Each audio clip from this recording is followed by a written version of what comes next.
চাঁপাইনবাবগঞ্জে একটি প্রাথমিক বিদ্যালয়ের নাম পরিবর্তন করায় এর প্রতিবাদ জানিয়ে ও পূর্বের নাম পুনর্বহালের দাবিতে মানববন্ধন করেছে প্রতিষ্ঠানটির বর্তমান ও সাবেক শিক্ষক শিক্ষার্থী, অভিভাবক ও এলাকাবাসী।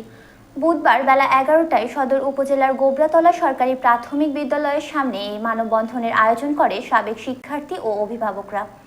মানববন্ধনে বক্তারা বলেন, গত ৩ এপ্রিল গোবরাতলা সরকারি প্রাথমিক বিদ্যালয়ের নাম পরিবর্তন করে বকুলতলা সরকারি প্রাথমিক বিদ্যালয় নামকরণ করা হয়। এর তীব্র নিন্দা ও প্রতিবাদ জানায়। শুধু এই বিদ্যালয় নয়, আশেপাশের কয়েকটি উচ্চ মাধ্যমিক ও কলেজ সহ স্বাস্থ্যকেন্দ্র এবং ইউনিয়ন পরিষদ গোবরাতলা নামে রয়েছে। এমনকি গোবরাতলা একটি গ্রামেরও নাম। তাই পরিবর্তন করতে হলে আগে সেসব প্রতিষ্ঠান ও দপ্তরের নাম পরিবর্তন করতে হবে। নতুন নাম বাতিল করে পূর্বের নাম বহাল করতে 7 কর্মদিবসের সময় বেঁধে দেন বক্তারা। দাবি না মানলে কঠোর আন্দোলন গড়ে তোলার হুঁশিয়ারি দেন তারা। মানববন্ধনে উপস্থিত ছিলেন বীর মুক্তিযোদ্ধা আতাউল ইসলাম আজিজি, গোবরাতলা মহিলা কলেজের অধ্যক্ষ সেলিম রেজা, গোবরাতলা বালিকা উচ্চ বিদ্যালয়ের প্রধান শিক্ষক মোহাম্মদ আশরাফুল ইসলাম মিলন, সাবেক প্রধান শিক্ষক মোহাম্মদ মুজিবুর রহমান, ইউপি সদস্য মতিউর রহমান মতু, স্থানীয় বাসিন্দা মোহাম্মদ রেজাউল করিম পলাশ সহ কয়েকটি শিক্ষা প্রতিষ্ঠানের শিক্ষক, শিক্ষার্থী, অভিভাবক ও স্থানীয়রা। আজকে আমাদের মেন যেটা দাবি সেটা হচ্ছে যে আমাদের গোবরাতলা সরকারি প্রাথমিক বিদ্যালয়ের যে নাম পরিবর্তন করা হয়েছে, আমাদের একটাই দাবি, সে নামটা পুনর্বহাল চাই। আমরা এখানে নেমেছি, আমাদের মায়ের নাম চেঞ্জ করা হচ্ছে, আমার বাবার নাম চেঞ্জ করা হচ্ছে, কারণ আমার মা, আমার বাবা, আমার গ্রাম আমার সমতুল্য। আমরা চাই না কি যে গোবরাতলা প্রাইমারি সরকারি প্রাথমিক বিদ্যালয়ের নাম চেঞ্জ করে বকুলতলা সরকারি প্রাথমিক বিদ্যালয়ের নামটা পরিবর্তন করা হোক। তো গোবরাতলা মহিলা কলেজের আমি প্রভাষক হিসাব বিজ্ঞান এবং আমার বাড়ি গোবরাতলাতে, আমার জন্মস্থান গোবরাতলাতে। আমিও এই গোবরাতলা সরকারি প্রাথমিক বিদ্যালয় থেকে 1990 সালে আর কি পাস করে যাই, বের হয়ে যাই। তো আমাদের প্রাণের সাথে মিশে আছে গোবরাতলা নামটা, শুধু সরকারি প্রাথমিক বিদ্যালয় না, আমাদের এখানে কলেজ আছে, একটা মহিলা কলেজ আছে, গার্লস স্কুল আছে, ইউনিয়ন পরিষদ আছে, হাসপাতাল আছে এবং গোবরাতলা নামে অনেক প্রতিষ্ঠান আছে।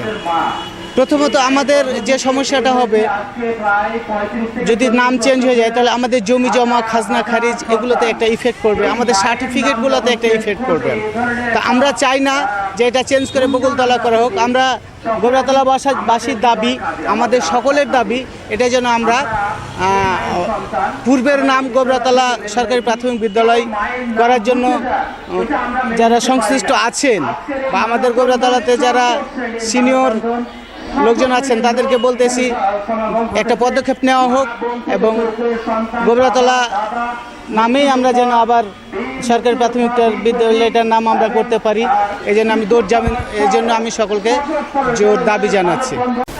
আমি আজকের এই মানববন্ধনের মধ্য দিয়ে একটা দ্ব্যর্থ ভাষায় একটা মূল দাবি আমরা তুলে ধরতে চাই। আমাদের দেশ আমাদের মা, আমাদের বিদ্যালয় আমাদের মা। এই বিদ্যালয় থেকে আজকে 35 থেকে 40 বছরে হাজার হাজার সন্তান আমরা মানুষের মতো মানুষ হয়ে বের হয়ে আসছি। এই মায়ের নামের সাথে আমাদের অস্তিত্বের সম্পর্ক আছে। আমরা কখনো চাই না এই মায়ের পরিবর্তন হয়ে আমাদের মায়ের নামের অস্তিত্ব আমরা খুঁজে পাবো না। আমাদের সার্টিফিকেটে নাম আছে, আমাদের হাজার হাজার যারা সন্তান বের হয়েছে মায়ের পেট থেকে, এদের সার্টিফিকেটে আমাদের এই মায়ের নাম আছে। এই মায়ের নাম পরিবর্তন আমরা কখনো মেনে নিতে পারি না। আমাদের প্রাণের দাবি, আমাদের হৃদয়ের দাবি, যারা পরিবর্তন করেছে তাদের খুঁজে বের করে চিহ্নিত করে সকলকে শাস্তির আওতায় নিয়ে আসতে হবে এবং আগের যে নামটি ছিল আমাদের মায়ের নাম, সেই নামে পুনর্বহাল করতে হবে। বকুলতলা নাম আমরা কখনো মেনে নেব না, নিতে পারি না। যদি এটা বাস্তবায়ন করা হয় আমরা যে কোনো ধরনের কঠোর আন্দোলনে যেতে বাধ্য হব। এই জন্য আমি কর্তৃপক্ষের দৃষ্টি আকর্ষণ করছি, এই মায়ের নাম আমাদের আশেপাশের বিদ্যালয়ের যেগুলো আছে সেগুলো মায়ের নামেই নামকরণ করা আছে। শুধু এটি নয়, আর কোনো বিদ্যালয় বা সংশ্লিষ্ট শিক্ষা প্রতিষ্ঠানের নাম আমরা মেনে নিই না, মেনে নিব না, মেনে নিতেও পারি না। আসছি গোবরাতলা সরকারি প্রাথমিক বিদ্যালয়। আমাদের গ্রামের নামেই কিন্তু প্রত্যেকটা প্রতিষ্ঠানের নামকরণ করা হয়েছে। তো এইগুলোর কলকারখানাটি আপনার অনেক আগে থেকে চলছে। তো যেহেতু গ্রামের প্রতিষ্ঠান, গ্রামের মানুষজন এখন পর্যন্ত কেউ জানতে পারেনি। আমরা এই সাডেনলি আমরা জানতে পারছি যে এটার নাম পরিবর্তন করা হয়েছে। গোবরাতলাটা এমন কোনো নাম না যেটা রুচিতে বাঁধে। আমি যদি আমার গ্রামের নাম নিয়ে গর্ববোধ করি, বেঁচে থাকতে পারি, আমার গ্রাম যদি থাকতে পারে, তাহলে কোথা থেকে স্যার আসলো, তার পছন্দ না, তার পছন্দ মতো সে একটা নাম বসিয়ে দিল। আমরা গ্রামের মানুষ, আমাদের গ্রামের প্রতিষ্ঠান আমরা বুকে আগলে ধরে রাখি। আমাদের কি অধিকার নাই? না, আমাদের কোনো অগ্রগতিকার নাই, সব কিছু তো আমাদের। আমরা এটা আপাতত শান্তিপূর্ণভাবে কর্মসূচি দিয়েছি।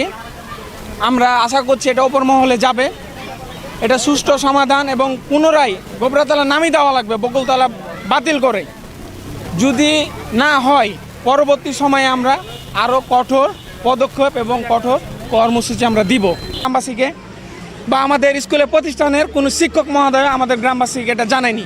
আমরা গ্রামবাসী এতদিন পরে জানতে পেরেছি, এর জন্য আমরা এই কর্মসূচি দিয়েছি।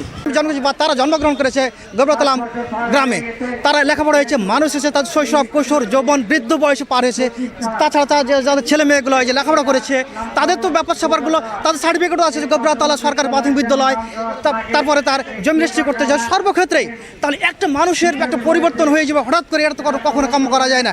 এবার একটা পরিবর্তন হতে গেলে তাকে অবশ্যই তাকে সময় দেওয়া লাগবে, কিন্তু এটা তো এমন এক জিনিস যে এটা পরিবর্তন করা মানে সমুচিত না। কারণ আমার এখানে একটা প্রতিষ্ঠান সরকারি মহিলা কলেজ আছে, সরকারি বালিকা উচ্চ বিদ্যালয় আছে, পরিবর্তন যদি হতে হয় তাহলে অবশ্যই 3টার হতে হবে।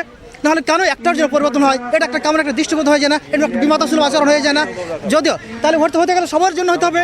অল আর ইকুয়াল টু ল, আইনের হিসাবে যদি বলতে চাই, আমি রাষ্ট্রবিজ্ঞানের ছাত্র হিসাবে বলতে চাই, তাহলে আইন যদি সবার জন্য সমান হয়, সাম্য যদি সমান হয়, তাহলে সমান ভোগ করবে। তাহলে কেন একটা প্রতিষ্ঠানের সরকারি প্রাথমিক বিদ্যালয়টা পরিবর্তন করা হবে? এবং স্থানীয় লোকজন তাদের একটা সহমত, তাদের সাথে আমরা সহমতভাবে আমি তাদের সাথে একমত পোষণ করি। কারণ প্রত্যেকের জন্ম মৃত্যু এই গ্রামকে নিয়ে তাদের জড়িত। প্রত্যেকের আমি আমার গ্রামকে নিয়ে গর্ববোধ করি। আমি তাহিরপুর গ্রামে জন্ম করেছি, আমি সেখানে আমার পৈতৃক সম্পত্তি আছে, আর সেখানে আমার নারী প্রথা আছে। তাহলে এটা আমাদের প্রাণের দাবি। এটা অবশ্যই যারা এই যে নামটা পরিবর্তন করছে বা যারা করে এর সাথে সংশ্লিষ্ট আছে, অবশ্যই ব্যাপারটা গুরুত্ব সহকারে ভাবা উচিত।